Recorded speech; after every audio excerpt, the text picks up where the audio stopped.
What put me on my entrepreneurial journey was I needed. I desired, no, I wanted a 10-speed bicycle. Back when 10-speed touring bikes were the big deal. My family did not come from any kind of means. So I was going to get this bike. I needed that bike. I had to have that bike. It was a status symbol. It was everything. It was just what I needed. So I started a lawn cutting enterprise at the age of 12. Welcome to Beyond the Business Plan. I'm LeAnn Lyon, your guide on this journey to success. We will explore the inspiring stories of visionary leaders and groundbreaking entrepreneurs and unveil the tools and strategies that can empower you to manage your business from anywhere in the world. Join me, LeAnn, as we learn, laugh, and take the leap towards unleashing your joyful business journey. And let's make it happen now. My guest today is the founder of The Effective Way, where the power of our story is your story. I love that tagline. He is a leader guide, a corporate and business coach, a speaker, an author, and a media host. Baird especially enjoys serving in the areas of social justice, environmental advocacy, as a wellness advocate, and especially in his most favorite role of all, father. Hey, Bryan, are you there? I'm here. There he is. Hey, Bryan. Nice to see you. Doing well. Thank you.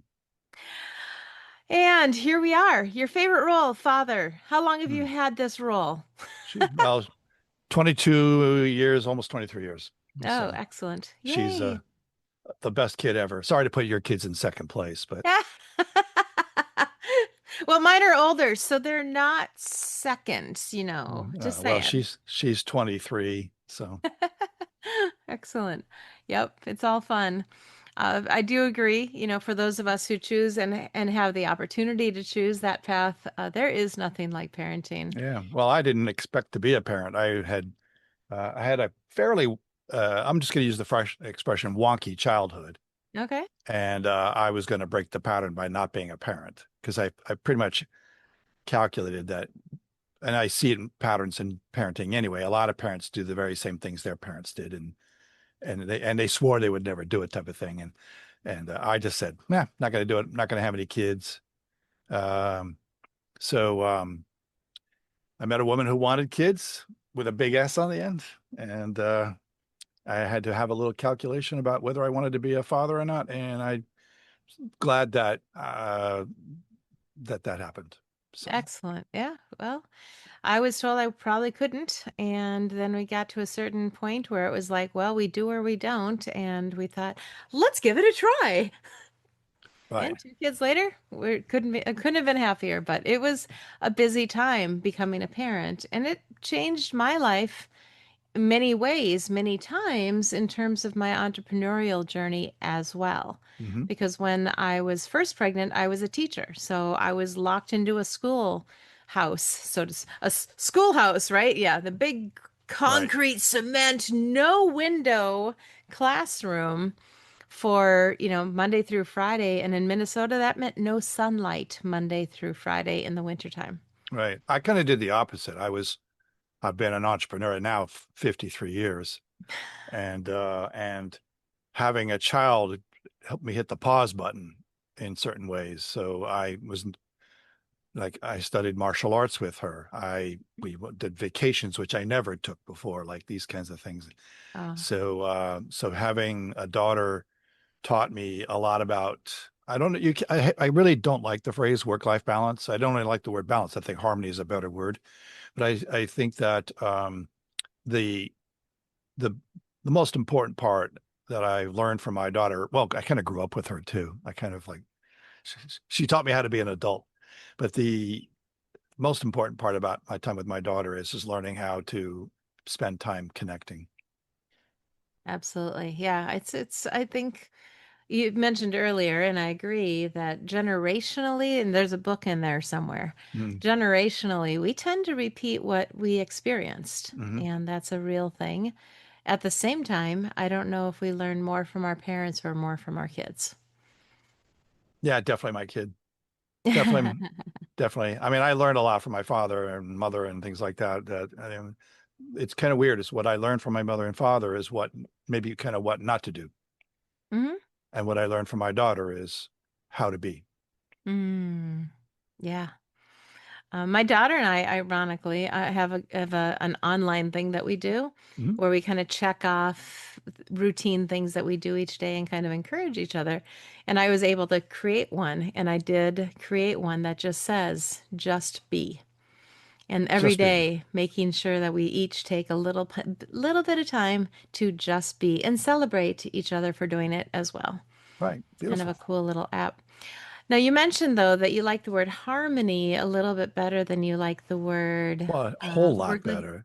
a I mean, whole lot better. imagine if balance is about whether it's a two legs or three legs, if any one of those legs is off, everything's fallen over. Hmm. And if you're in a place of harmony, you can absorb some adjustable moments differently. I think of balance as it's binary in many ways, and it's too easy to get knocked off center when you're operating with a work-life balance as opposed to work-life existence, journey, spirit, harmonious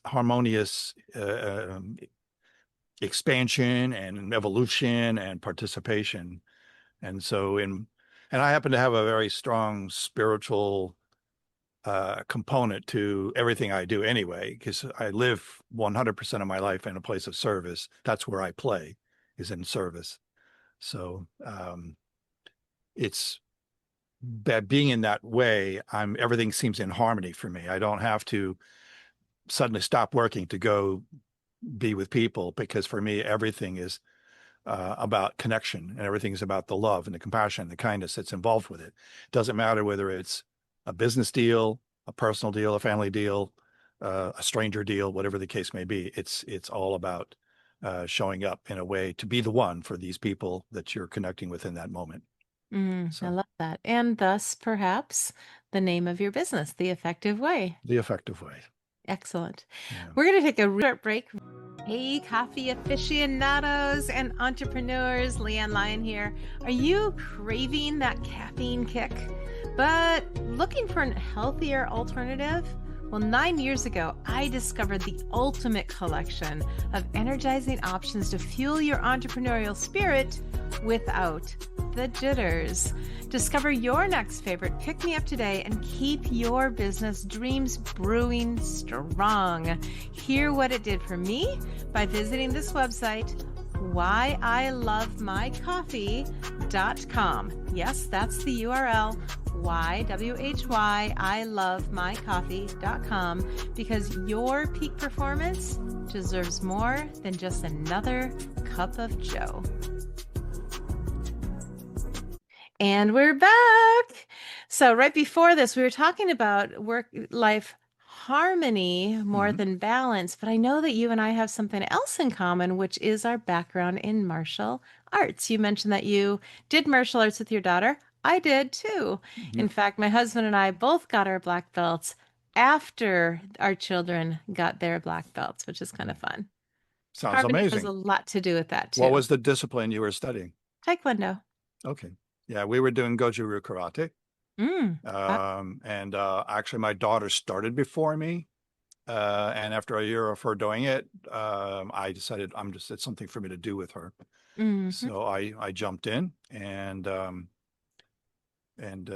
rest is kind of history, but we spent 12 years jointly working on first and second degree black belts. So it was a beautiful experience that we had, and part of its bonding and then just common material and training and awareness and things that came out of it. And one of the most beautiful things for me is giving my daughter in her growth path through martial arts is something that I think we all need, which is situational awareness.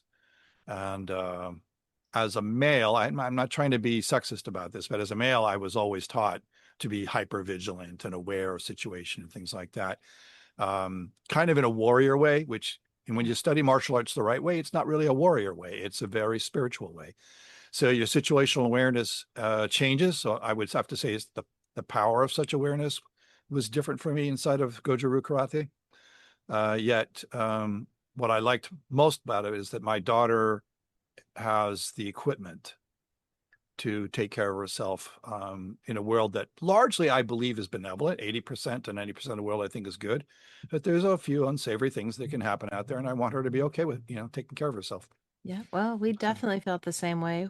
Two daughters, um, both blonde hair and blue eyes and cute as could be. And, it is, unfortunately, it just does need to be sometimes a way to take care of yourself. Taekwondo, I will say, we kind of fell into because it was the convenient thing. It was the most mhm. common thing.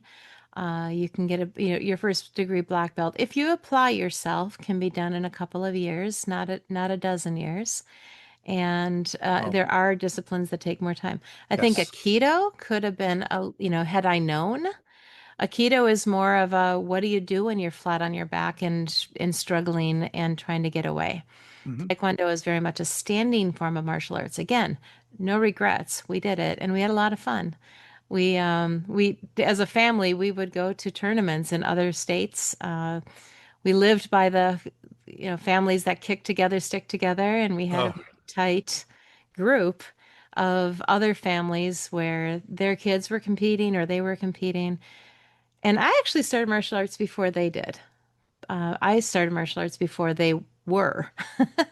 But then I had to drop out because it was really difficult to kick or do anything pregnant. oh. And Why is that? yeah, round ligaments. That's why.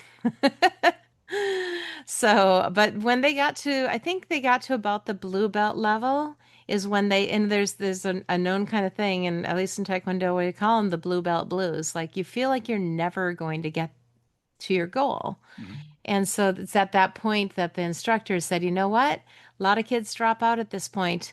Best way to keep them in, you start coming to class. And so my husband and I started jumping in as well. And Right, ultimately, we're a four black belt family. right. Yeah, Goju does take more time and grade Mhm. to get there, and some of it will depend on. I have seen dojos in karate, different disciplines of karate. There's different, or I guess we'll say flavors. And I've seen some places where it's also about whether or not you pay the money for the belt.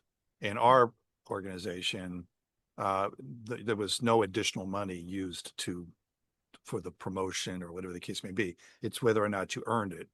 And it Yeah. was all relative to where you had come from, not comparing yourself to others or whatever the case may be, which was a kind of a nice way to look at it, because the sensei we had in our organization had said, if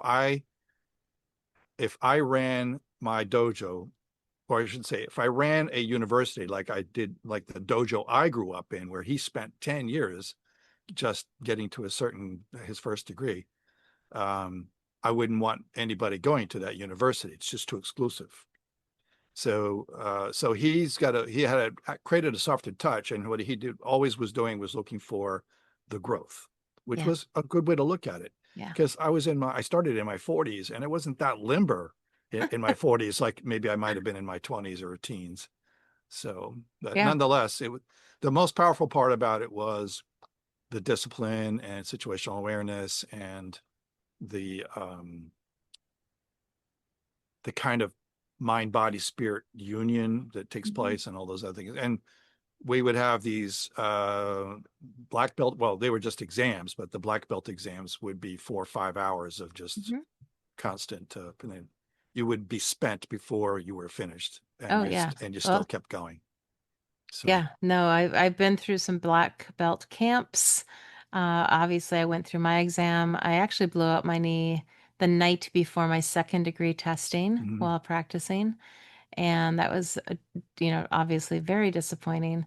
I do think, there's so many reasons to put kids into some form of discipline like that, whatever it Mhm. is, because they will learn discipline. They will learn to do a sidekick 50 times, even beyond where they feel they can. There's a whole mindset really in martial arts that I think can serve anyone in the future, whether they want to be an entrepreneur or not. But Mhm. 41% of Americans dream of owning a business. Well, you better learn some discipline. Mhm. Do you agree?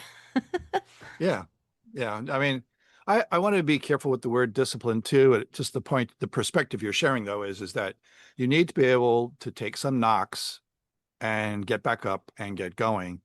And whether resilience may be a better thing that comes out of martial arts training than just discipline, Mm, because the perspective of discipline can be very stiff and very wooden in some ways.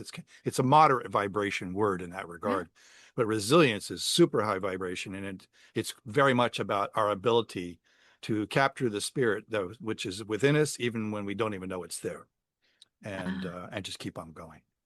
Yeah, you know what? That's great. I love that, and I appreciate the nuance there of the vibration, very important. Discipline, I think though sometimes is just resilience may be the right word. I'm just pondering it like that. Yeah. That Well, as ability a to stick it hypnotherapist, out, you to learn. push through, and but also to be very to a degree regimented. Like if you're going to put out a Mhm. podcast, you have to keep recording them. You can't just, Mhm. I'll do it next year. Right. Well, as a hypnotherapist, you also start to look at what is the vibration of the language we use. Mm. So that's why balance and discipline means something differently to me than harmony, and resilience. And I could do this all day long with words, but the power of words and the words we tell ourselves and the words we use when we're speaking to others make a big difference in terms of how, even on the results we're going to get on our journeys. Sure. So, Just for fun, another one of my guests recently is named Charla Anderson, and she's written books about this as well. Just those powerful 30-second transformations, and it really does come down to the words we use. She talks mhm. specifically about the difference between the word want and the word desire.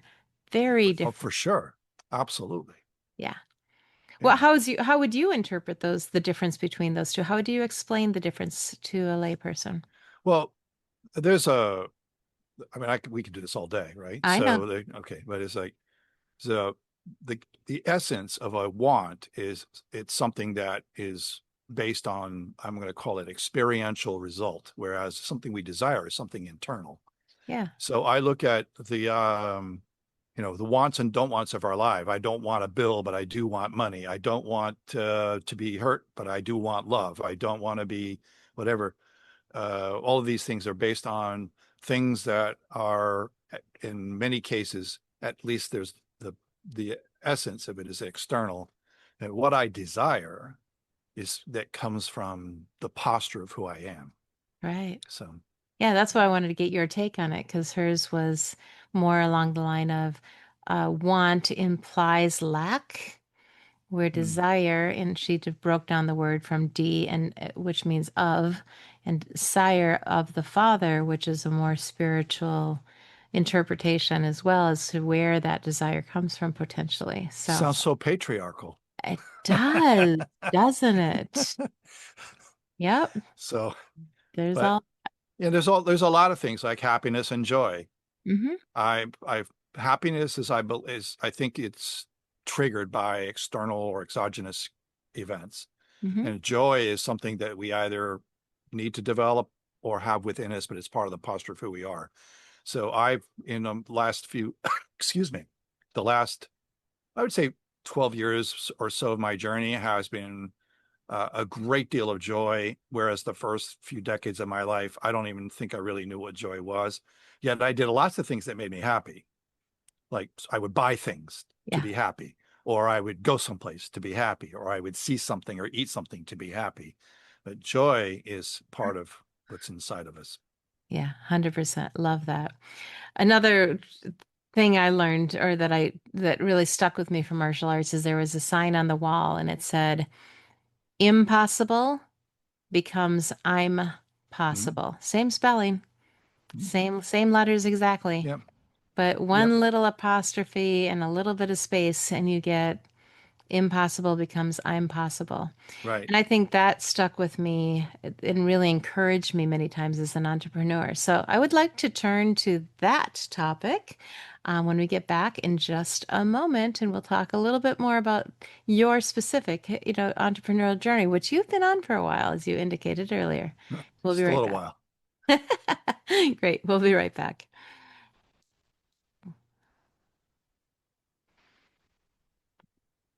And we are back. I am here with Bryan Baird. He is the founder of The Effective Way. He believes in harmony over balance. He's a wordsmith in many ways, martial artist, coach, father, loves all these things. And he's been an entrepreneur for 53 years. Oh, wait, Right. how's that possible? You're like 26 years old. Well, I started when I was negative 30 something. Well, So I had if you count the lemonade stand, it yes. might be more than 53 years, but when I was Was a that your wee first job? Is that what you remember being your first I, income? s- I my friends and I started put a lemonade stand out when we were kids. So that's again before the even earlier. And we learned a lot about that location thing in that particular experience. I think we had one customer the whole day, and we rewarded them with a free lemonade for being our first customer. There you go. Perfect. So we learned a lot. You don't give away the product, but it was nonetheless it was an experience. And what put me on my entrepreneurial journey, and I've been there ever since. Although I've had one foray into corporate America, actually two, uh, was I desired, no, I wanted a 10-speed bicycle back when 10-speed touring bikes were the big deal. I do And remember. my family did not come from any kind of means. So I was going to get this bike. It was a very materialistic. In fact, I will argue that the first few decades of my life was all about materialism because that's how I graded myself on success. So I needed that bike. I had to have that bike. It was a status symbol. It was everything. It was just what I needed. So I started a lawn cutting enterprise at the age of 12, Hmm. and the rest is history, so to speak. But it's also was about some of that resilience was already baked in there because I bought a lawnmower at a yard sale that was broken. I found a way to repair it. I'd cut lawns for the summer. I bought that bike that I wanted. I didn't want the $100 Schwinn. I wanted the $500 Motobekan. And back in that time, $500 was a great deal of money. So, and then when I was done, I had money left over. So I had just got this bite for, hey, I can get what I want by being a business person. So, and Yeah. then I spent decades of my life learning about the psychology of business and the psychology of the human condition and all those things along the way. That's why I also ended up studying hypnotherapy because it's a powerful tool for supporting people in the business coaching that I do and the leadership development work that's involved. And just constantly evolving, constantly looking for new ways to serve, constantly looking for ways to make sure that you can, or when I say you, the royal you, where you can make the world a better place. Yeah, you're causing me to think. I'm fairly certain my first income that I earned outside of chores at home or something like that was going to the golf course that was near our home.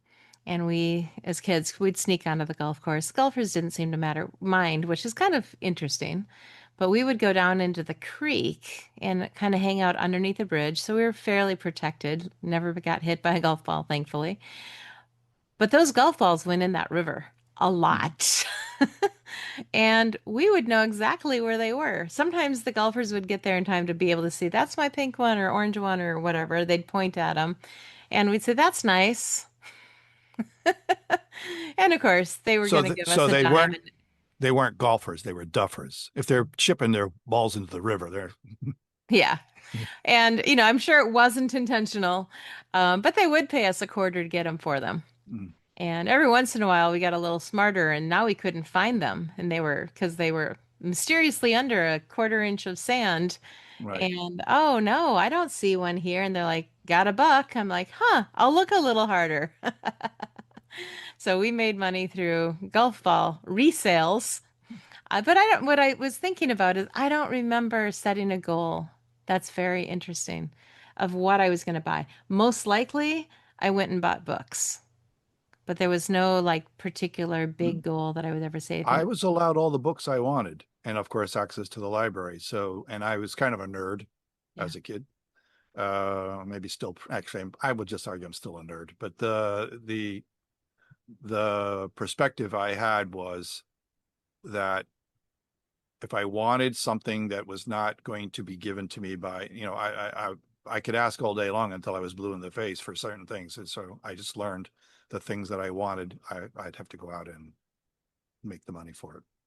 Yeah. And it Yeah. wasn't just a 10-speed bicycle. I wanted Adidas or Adidas or whatever, however you want to say the name.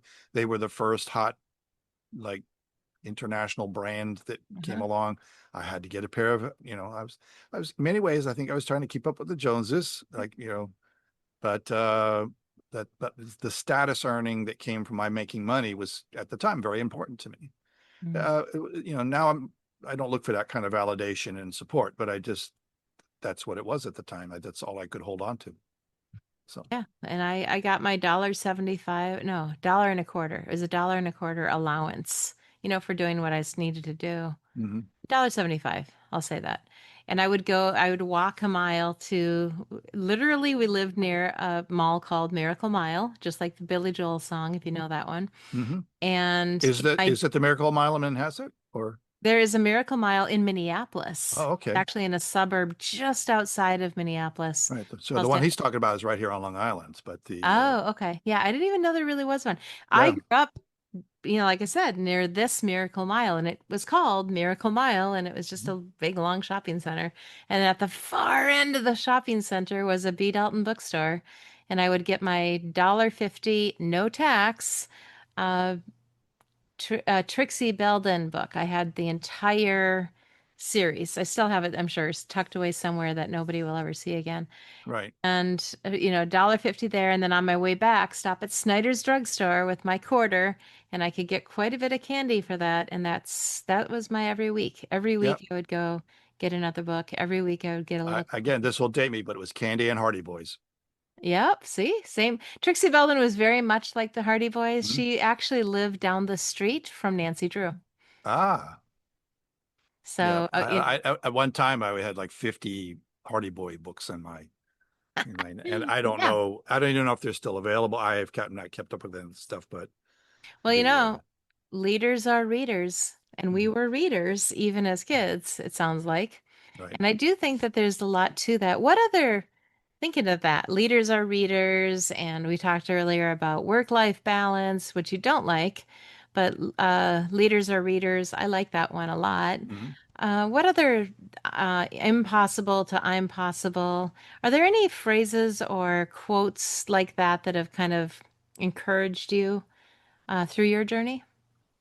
I tend to make my own quotes, which I'm Yeah. not going to share any here. That's not really important, but I do have this fundamental idea that my work and my play have to be also aligned because um like the expression all work and no play makes Jack a dull boy, which is one of those old sayings from however hundreds of years ago or thousands of years ago. But the fact is that um I don't have a line between work and play in many ways because if I'm in my play mode, I'm charging my batteries. And I'm in my work mode, I'm still charging my batteries. I'm still evolving. I'm still rising. I'm not grinding myself down in the work thing. So I see them as almost synonymous in terms of how I use my energy. But that's maybe not so much the use of the words as much as the use of the energy inside of the experience. So Yeah, that's beautiful. And I think that's one nugget that we could say, if you're looking to be an entrepreneur, you know, this is why you want to find something that really juices you. I had a guy knock on my front door the other day and he was selling pest control. And I said, "Really?" And so I guessed pretty incorrectly that he and his brother had bought a franchise. And I just said, "Why did you choose pest control?" what inspired you to buy a pest control franchise instead Mhm. of an ice cream franchise or whatever? I mean, gazillions of franchises, right?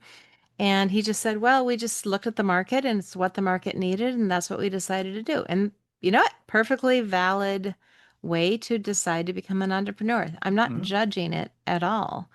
I do believe, though, that for some of us, we need to do what we're called for, that we have Absolutely. soul connection that says you're here for this. And in stepping into that might take a decade or two for some of us, like me. Right. And look, if they're doing pest control, that might be a calling. If you're doing carpentry, it might be a calling. If you're doing, because like using my daughter as an example, despite all of her academic abilities and academic background, she likes the hands-on part. So she's in the theater industry and gets to use her hands all the time. Mhm. And would rather do that all day long than sit at a desk ever, that kind of thing. And so somebody who's out in the field serving people, taking care of whatever's going on. I personally wouldn't be in pest control because I wouldn't want to be handling all that material for extended periods of time. But that's just how I view things at my own personal environmental level. Yet there's a calling and a need for people to do those kinds of things. And in 100, this country, we have a shortage of people who do trades. for sure. So if they're called to do a trade, more power to them. Yep, absolutely. In fact, when I told him I had a podcast, he's like, I want to be on your. I'm like, hey, I interview entrepreneurs, successful entrepreneurs. Let's go. So if in the future there's a pest control guy on my show, you'll know we talked about him here first.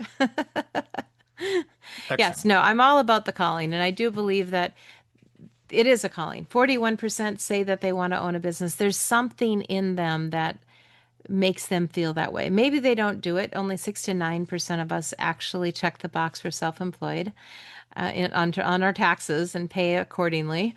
Hopefully, maybe. But anyway, um, but I do think it is a calling, just like many other things could be considered a Mhm. calling. And then what you're called to, whether it's what, the path you've chosen in coaching and hypnotherapy, and you've really done a lot of personal growth to help other people grow. Right. And oh, by the way, you're pretty techy too. You really haven't talked about that side of it Oh, too much. well, for again, it all kind of overlaps because if you have a grasp or the ability to harness technology, it allows you to have some degree of mobility or flexibility in how you do research, how you do conduct business, how you support your business, how you maybe to create products and services and things like that. And I was just gonna say is that you were talking about the people who are doing and wanting to, since you're focusing on entrepreneurs, share a little story that I've been working on a book for a couple of years now. Um, Actually, closer to 4 years now that I think about it. This particular book required an extensive amount of research because it's the 13 dynamics that are involved in, and it's very much meant for people who are possibly going to be entrepreneurs as well. It's kind of a walk of life type of discovery process. And I wanted to conduct some interviews with people to find out how the material was going to be received because it's one of those things is that I might think it's the best thing since sliced bread, but as soon as I put it out there, everybody's going to go, "Oh, it's time to take a nap." Like I don't need to bore people with the material. So I said, let me take the first four dynamics and test them. So I found a way, without going into details right now, to do nearly 30. I started out thinking I would just stop at 500. I wanted to do 500 micro interviews Hmm. with people and to test these four dynamics, and it would be set up conversational points like what was the best, how was your day, what was the best part of your day, tell me, what do you dream to do? Like I would just ask general questions just to kind of get them to be comfortable, and then I would then share with them the four dynamics. One of the things that was most powerful in that process was asking people what they wanted to do with their lives.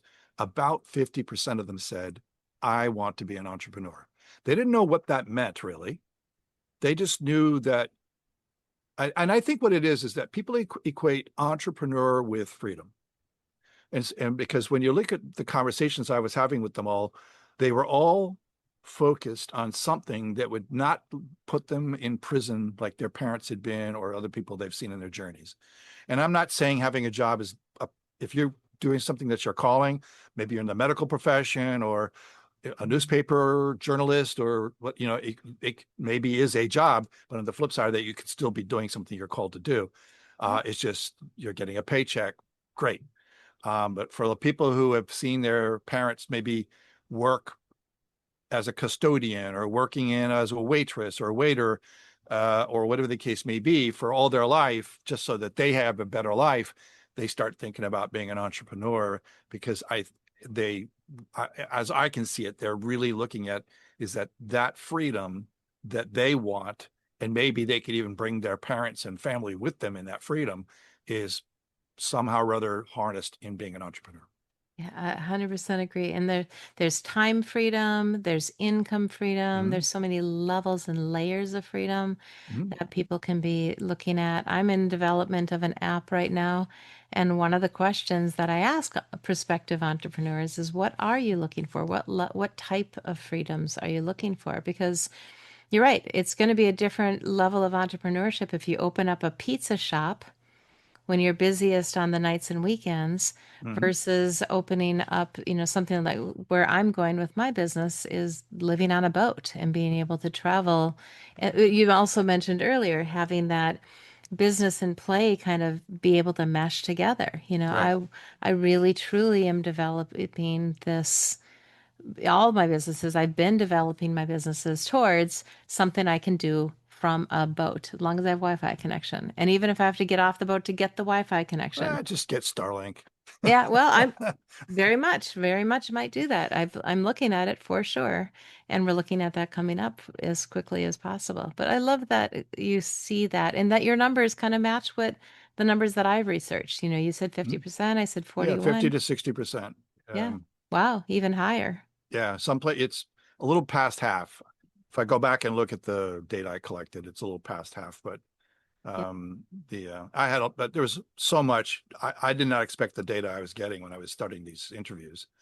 And one of the most remarkable things, by the way, is the validation of my material. Because when I would share with them the 4 dynamics, more than half the time I got, you don't know how much I needed to hear that today. Boom.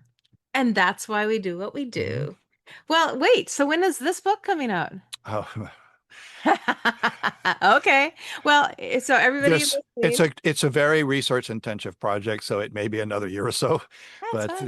Well, you there's never know. but People but could the do this. idea is even though I'm doing the research, I'm not planning to spit research out into a book. I'm not creating an academic product. I'm just using the research to make sure that we're providing real value in the material that's presented to the audience that's going to read the book. Awesome. Assuming anybody still reads anymore. I may actually put it out as a video series. But Well, and you definitely have the skills for that because I've seen what you've done with some authors.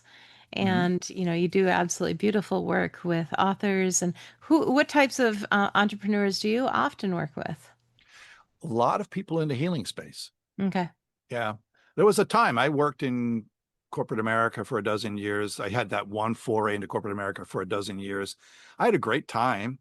Got a lot of stuff doing, and I had a previous exposure in like my end of college or early post college years. I worked for a few years for a major division, a publishing company of all things, Ah, but for their data division.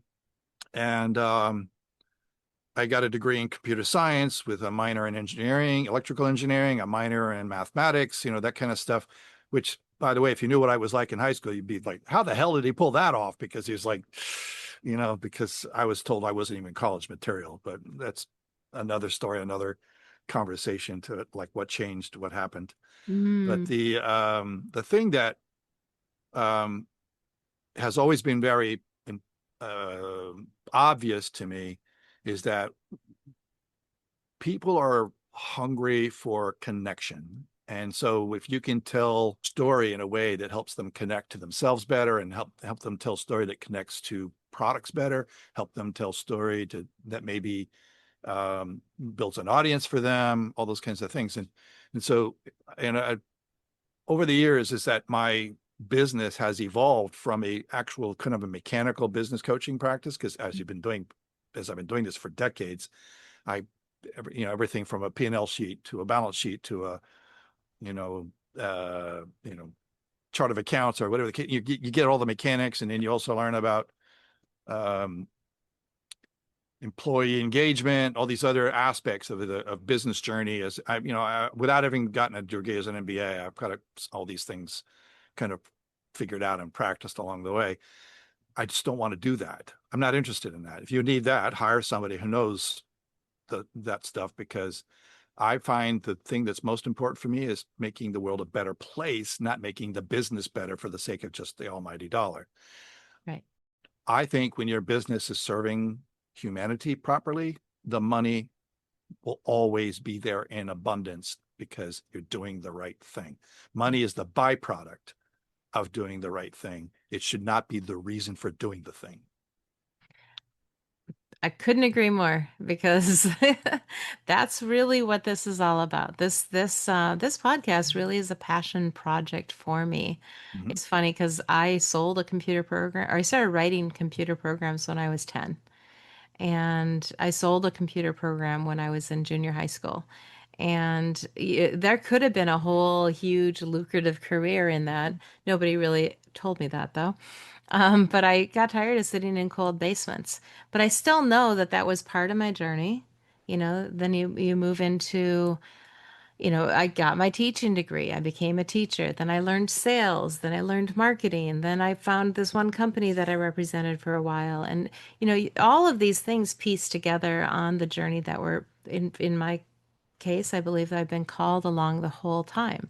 I've taken a couple left turns, but the GPS got me right back on course. I hope I'm on course right now. We'll Mm-hmm. see. Time will tell. But Oh.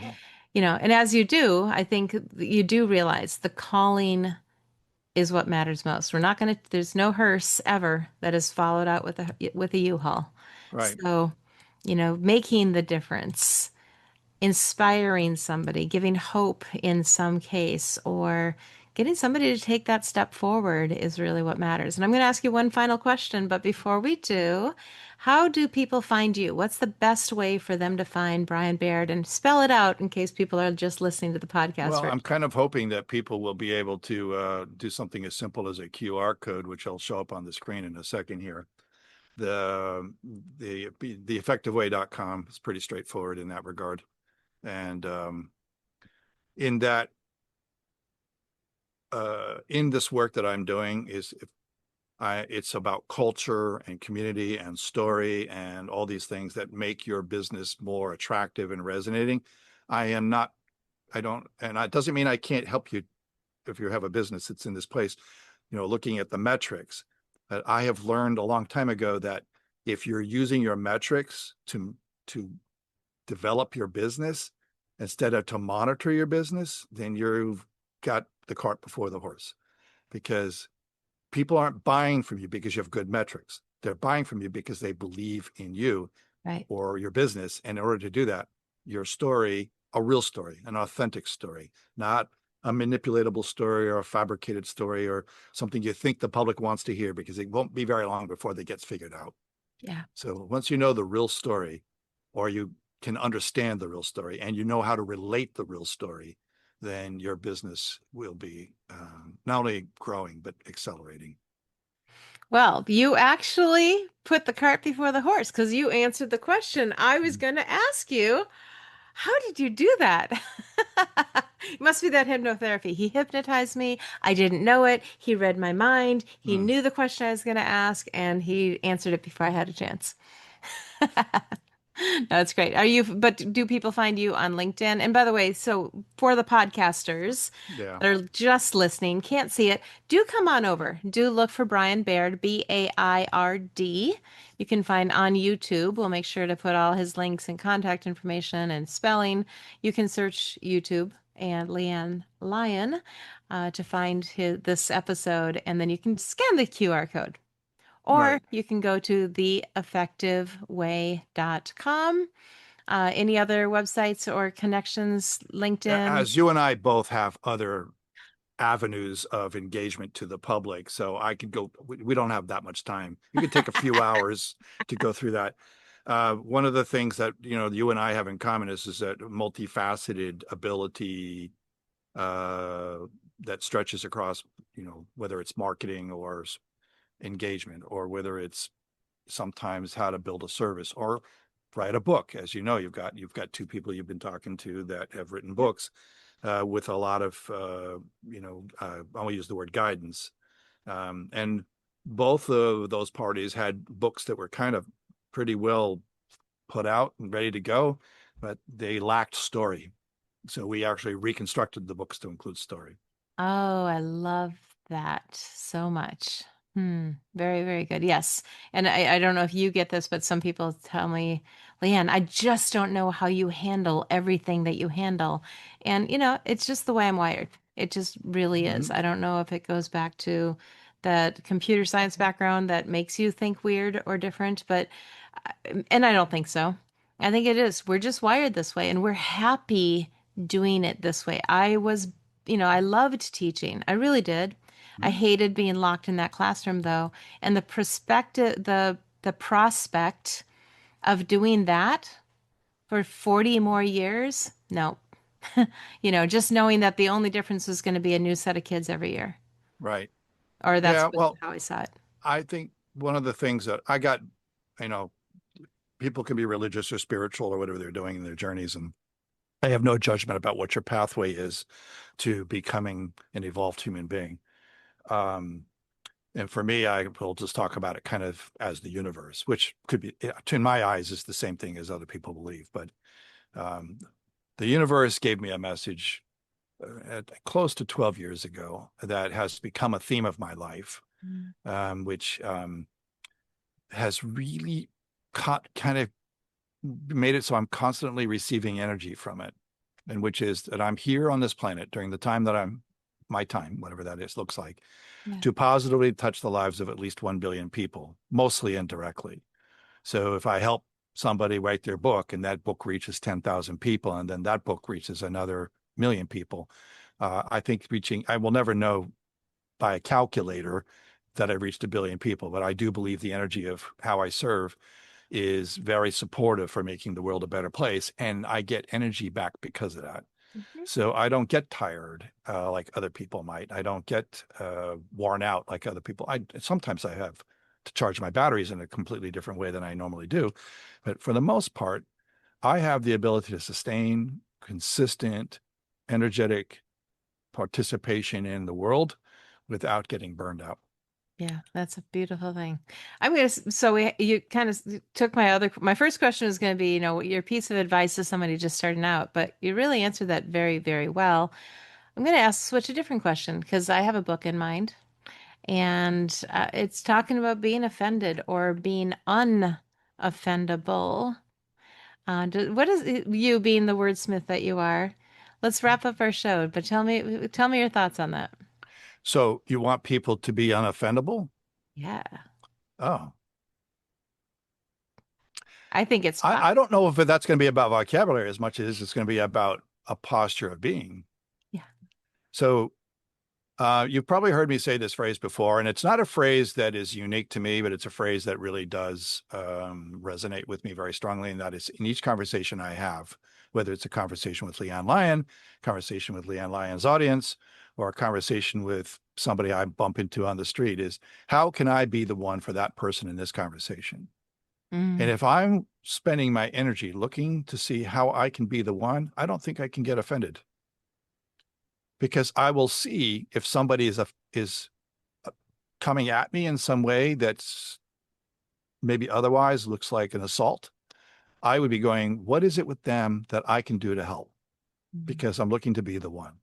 And one of the byproducts, by the way, of that posture of trying to be the one for somebody or anybody you're touching or talking to is you find out that they might just be the one for you.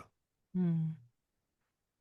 Some wise, wise wisdom from Bryan Baird. Thank you so much for joining me today. This was a delightful conversation, as I knew it would be. And I'm just thrilled to have you. We'll have to, Well, thank you. Maybe you'll have me back talking about something else. It's maybe I will. germane to entrepreneurialism at some point down the road. So Well, and I'm just thrilled. I'm sure I will bring up your name in other shows just because of your connections with other amazing authors that I've just been thrilled to meet and interview as we've been getting this whole thing beyond the business plan going. So thank you, Bryan. it was my pleasure. All right. And thank you also to the audience here on our podcast, as well as on our YouTube show, possibly looking at other platforms as well. So thank you for joining us on Beyond the Business Plan to unleash your joyful business potential. And remember, entrepreneurship is a voyage that you can take with other people. In fact, we highly recommend it. So find your tribe for the journey, and they might not be who you expect.